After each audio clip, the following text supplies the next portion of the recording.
Hello everyone, how are you doing? This is MD Tech here with another quick tutorial. Today I'm going to show you guys how to set up your Windows 10 computer so you can begin playing Xbox games on it.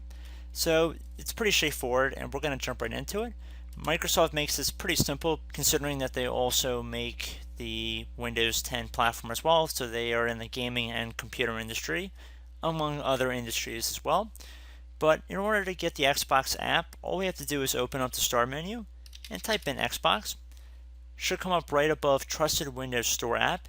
You can left click on it once to open it up.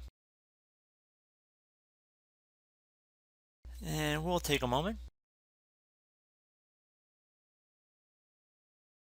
So if we selected Not Now, all you would do is just sign into your Xbox account and then you'd be able to access your library among other things as well. So it's a pretty straightforward tutorial and I just want to let you guys know about that. So I do hope I was able to help you guys out, and as always, thank you for watching, and I will catch you in the next tutorial. Goodbye.